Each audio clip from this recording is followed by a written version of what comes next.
Hello guys, ഇന്ന് evening ഒരു ബ്ലോഗാട്ടോ. ഇന്ന് ഞാൻ വീഡിയോ ഒരു ഷോർട്ട്സ് എടുക്കാൻ വേണ്ടിയിട്ടാണ് ഞാൻ ഇവിടെ ഇത് വന്ന സ്ഥലം എവിടെയാണെന്നറിയാം, നഗരവനാണ്. പക്ഷെ ഇത് വന്നിട്ട് ഞാൻ എൻ്റെ എൻട്രൻസ് വീഡിയോ എടുക്കാൻ വിട്ടുപോയി. കാരണം ഇതിൻ്റെ ഉള്ളിൽ ഇത്ര രസം ഉണ്ടാവും ഞാൻ അറിയില്ലായിരുന്നു. പെട്ടെന്ന് കണ്ടപ്പോൾ എനിക്കിഷ്ടമായി. പിന്നെ ഇവിടെ വന്ന പിള്ളേർക്ക് ഈ വീക്ക് ടൈമിലൊക്കെ വെച്ചാൽ നമ്മുടെ ഈ ശനി ഞായറൊക്കെ സമയത്തൊക്കെ പിള്ളേർക്ക് ഇവിടെ കളിക്കാനുള്ള സ്പേസും എല്ലാം ഉണ്ട് കേട്ടോ. അങ്ങനെ എനിക്ക് വീഡിയോ എടുക്കാനുള്ള സ്പേസ് നോക്കിയിട്ടാണ് ചേട്ടായി പോകുന്നത്. പിന്നെ എനിക്ക് ഏറ്റവും കൂടുതൽ അവിടെ ഇഷ്ടമായത് ഏർമാടാട്ടോ. എന്ത് രസമെന്ന് പറയുക കാണാൻ. എനിക്ക് കയറണം എന്നുണ്ടായിരുന്നു, കയറാൻ പറ്റിയിട്ടില്ല. കാരണം അമ്മാതിരി മഴയായിരുന്നു കേട്ടോ. ഇവിടെ കൊണ്ട് ഫുൾ തെന്നലായതുകൊണ്ട് ഭയങ്കര തെന്നലായതുകൊണ്ട് എനിക്ക് കയറാൻ പറ്റിയില്ല. അമ്മാതിരി മഴയായിരുന്നു. പക്ഷേ നിങ്ങൾ കണ്ടാലേ മനസ്സിലാവും ആ സ്റ്റെപ്പ് വീഴുന്നുള്ള അവസ്ഥയിൽ. അന്നേരം പിന്നെ ഞങ്ങളിങ്ങനെ നടന്ന് പോയിക്കൊണ്ടിരുന്നപ്പം ഈ സ്ഥലം കണ്ടപ്പോൾ സൂപ്പറായി. അന്നേരം ഞാൻ ചേട്ടനോട് നമുക്ക് ഇവിടുന്ന് ഷോട്ട് എടുക്കാമെന്ന് പറഞ്ഞു. അന്നേരം ചേട്ടായി ഇതാ എല്ലാവരും ചേട്ടായി ഹായ് പറയുന്നുണ്ട്. പിന്നെ തേജപ്പനവിടെ വെയിറ്റിങ് കേട്ടോ.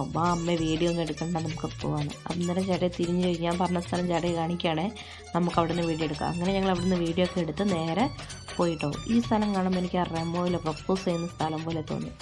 അതുപോലൊക്കെ നമുക്ക് കിട്ടുമ്പോൾ ഇഷ്ടപ്പെടില്ലേ. പിന്നെ ഞങ്ങൾ പോയത് അവിടുത്തെ എക്സ്പ്ലോർ ചെയ്യാനുള്ള കാട്. എനിക്ക് ഈ നേച്ചറും കാടൊക്കെ ഭയങ്കര ഇഷ്ടമാട്ടോ. ഞാനും വിചാരിച്ചിങ്ങനെ കാട്ടിലൊക്കെ പോകണം. എവിടെയെന്നറിയോ, നമ്മുടെ ഈ തിരുനെല്ലി പോകുന്ന റൂട്ടിലൊക്കെ ഭയങ്കര കാടല്ലേ, അങ്ങോട്ടൊന്നും നിന്നെ വരെ പോകാൻ പറ്റിയിട്ടില്ല. പക്ഷെ അതിന് പകരം ഒരു ചെറിയ കാട്ടിലേക്ക് ഞങ്ങൾ യാത്ര ചെയ്തു. അതും എനിക്ക് ലൈഫിൽ മറക്കാൻ പറ്റാത്ത സൂപ്പർ കാഴ്ചകളാട്ടോ. അടിപൊളി വ്യൂ ഒക്കെ ആയിരുന്നു. എനിക്ക് ഭയങ്കര ഇഷ്ടമായിരുന്നു. അതായത് ഞങ്ങളിങ്ങനെ കുറേ നടന്നു. അത് കഴിഞ്ഞ് ചേട്ടായും തേജപ്പനും എന്തോ വർത്താനം പറഞ്ഞ് ഇങ്ങനെ പോവാട്ടോ. ഞാനിങ്ങനെ ഓരോ വീഡിയോ എടുത്തിട്ട് ഇങ്ങനെ പോവാണ്. എനിക്ക് ഇഷ്ടപ്പെട്ട സ്ഥലങ്ങളാട്ടോ. അത് കഴിഞ്ഞ് തേജപ്പൻ്റെ കുറേ ഡാൻസ് എല്ലാം കാണാം കേട്ടോ. അതിനകത്ത് ഇൻ്റർലോക്ക് വിരിച്ച് കണ്ടോ, ആ കാട്ടിൻ്റെ ഉള്ളിൽ ഇൻ്റർലോക്ക്, അവിടെ ഇരിക്കാനുള്ള സ്പേസ്, അവരുടെ ബോർഡ്, ഇതൊന്നും പറയാൻ പറ്റില്ല. അമ്മാതിരി വൈബ് കിട്ടുന്ന സ്ഥലം കേട്ടോ. ഇതിപ്പോൾ കപ്പിളായിട്ട് പോയാലും രസമുണ്ടാവും, ഫാമിലി ആയിട്ട് പോയാലും രസമുണ്ടാവും, പിള്ളേരെ കൂട്ടിയിട്ട് പോയാലും രസമുണ്ടാവും. അമ്മാതിരി അടിപൊളി വ്യൂ ഉള്ള സ്ഥലം കേട്ടോ. അത് കഴിഞ്ഞ് ഞങ്ങൾ ഈ ബോർഡെല്ലാം വായിച്ച് നമ്മളിങ്ങനെ നേരെ നടന്നു പോയത്. പിന്നെ അവിടെ നിന്നൊരു പുലീൻ്റെ ബോർഡൊക്കെ വെച്ചിട്ട് ഭയങ്കര സെറ്റപ്പാക്കിയിട്ട് വെച്ചിട്ടുണ്ട് കേട്ടോ. അവർ നല്ല സെറ്റ് ചെയ്ത് വെച്ചിട്ടുണ്ട്. അത് കഴിഞ്ഞ് പിന്നെ ചേട്ടായിനോട് വന്നു ഈ സ്റ്റെപ്പൊന്ന് നോക്കിക്കുന്നു. എൻ്റെ പൊന്നു മക്കൾ, ഇത് നോക്കിയപ്പോൾ തന്നെ പകുതി എനിക്ക് തല ഇറങ്ങിയിട്ടാവും. അപ്പോൾ ഞാൻ പറഞ്ഞ ചേട്ടായി, നമുക്ക് വന്ന വഴിക്ക് തിരിച്ചു പോവാം, എന്നെക്കൊണ്ട് ഈ സ്റ്റെപ്പ് കയറാൻ പറ്റില്ല. ഞാൻ നോക്കുമ്പോൾ തേജപ്പൻ ആ പുലീൻ്റെ അടുത്തൊക്കെ പോയിട്ട് ബമ്പ കളിയാണ്. അത് കഴിഞ്ഞ് അവസാനം ചേട്ടൻ പറഞ്ഞു, നമുക്ക് ഈ സ്റ്റെപ്പിൽ തന്നെ കയറി പോകാമെന്ന് പറഞ്ഞ് അങ്ങനെ ഞങ്ങളെല്ലാവരും കൂടി സ്റ്റെപ്പ് കയറി. ഞാൻ പറഞ്ഞില്ല, തേജപ്പൻ ഫുള്ള പുളീൻ്റെ അടുത്താണ് കളി. ഇങ്ങനെ സ്റ്റെപ്പ് കയറിക്കൊണ്ടിരുന്നപ്പോൾ നിങ്ങൾക്കൊരു സൂത്രം ഞാൻ കാണിച്ചു കേട്ടോ. പെട്ടെന്ന് നമ്മൾ നമ്മൾ ഷോക്കാവും, ഒരു പുലി നിൽക്കുന്ന പോലെ. പക്ഷെ അത് പുലിയല്ല, അവിടെ ഒരു സ്റ്റാച്ചു ആടുന്നു. ഞാൻ പെട്ടെന്ന് നെട്ടിപ്പോയിട്ടോ, അയ്യോ കാട്ടിനുള്ളിൽ പുലിയാണ് ആരോട് പറയും. അപ്പോൾ ചേട്ടനെ കുറേ കളിയാക്കിട്ടോ. അപ്പോൾ ഇങ്ങനെ കളിയാക്കിക്കൊണ്ട് ചേട്ടയെ പോയിക്കൊണ്ടിരുന്നപ്പോൾ ചേട്ടൻ പെട്ടെന്ന് തിരിഞ്ഞ് നിന്നൊരു സൂത്രം കാണിച്ചിട്ടാവും.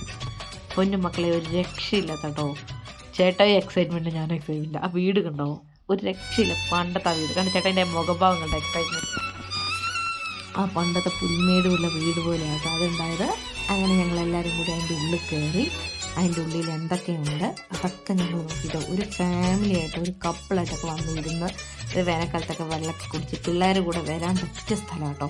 പിന്നെ അവിടെ ഇരുന്ന് പുറത്തൊക്കെ കണ്ട് അത് കഴിഞ്ഞ് നമ്മളവിടുത്തെ ബോർഡെല്ലാം കണ്ട് നമ്മളടുത്ത പോകുന്ന കേവിലാണ്. അവിടുത്തെ ഒരു കേവ് ഇട്ടു. ആ കേവാണ് എനിക്ക് ഭയങ്കര ഇമ്പ്രസ് ചെയ്തത്. ആ കേവിൻ്റെ ഉള്ള ഗ്ലാസ്സിൽ വെച്ച ഫിഷ് ടാങ്ക്, അതൊക്കെ നിങ്ങളെല്ലാം കണ്ടിട്ടുണ്ടാവും. പക്ഷെ ഞാൻ ഫസ്റ്റ് ടൈം ആട്ടോ കാണുന്നത്. അതിൻ്റെ ഒരു എക്സൈറ്റ്മെൻ്റ് ആട്ടോ എനിക്കുണ്ടായത്. എനിക്ക് ഭയങ്കര ഇഷ്ടമായി. ഞാനതെല്ലാം കണ്ടു.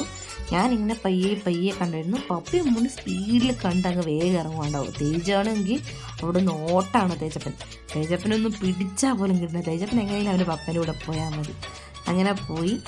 അത് കഴിഞ്ഞ് അവസാനം നമ്മൾ ഈ കാടിരിക്കുന്ന 800 മീറ്റർ കേട്ടോ. ആ 800 മീറ്റർ നമ്മൾ കറങ്ങി തിരിച്ച് ഇങ്ങോട്ട് വന്നത്. പക്ഷേ 800 മീറ്ററിൻ്റെ പകുതിക്കാട്ടോ ഞാൻ നിങ്ങൾക്ക് വീഡിയോ എടുത്ത് തന്നെ. അതുകൊണ്ട് എനിക്ക് ഫുൾ വീഡിയോ നിങ്ങൾക്ക് കാണിക്കാൻ പറ്റും. ഇനി അടുത്ത പ്രാവശ്യം ഞാൻ പോകുകയാണെങ്കിൽ ഉറപ്പായിട്ട് എൻ്റെ എൻട്രൻസ് ഞാൻ കാണിച്ചു കേട്ടോ. അവിടെ നിന്നൊക്കെ ഇവിടെ നമുക്ക് വന്ന് ഇരിക്കുകയൊക്കെ ചെയ്ത് വർത്താനൊക്കെ പറയാം. പക്ഷെ അവർ കയറുന്ന മുമ്പ് എന്നോട് പറഞ്ഞായിരുന്നു, ചേച്ചി 5:30 വരെ ഉള്ളൂ. ഞാൻ 5:15 ഞാൻ നിങ്ങൾ ഷോട്ട് എടുത്തിട്ട് ഇറങ്ങിക്കോളെ ചേട്ടാ എന്ന് പറഞ്ഞിട്ടാണോ ഞാൻ കയറി വന്നത്. അങ്ങനെ ഞങ്ങൾ എൻ്റെ എൻട്രൻസിൽ നമ്മൾ ലാസ്റ്റ് പോകാനായി. പിന്നെ അവിടെ എത്തുന്ന കാണുന്ന കുറച്ച് പ്രാവുകളാട്ടോ, കുറച്ചേ ഉള്ളൂ പ്രാവുകൾ. ഇത്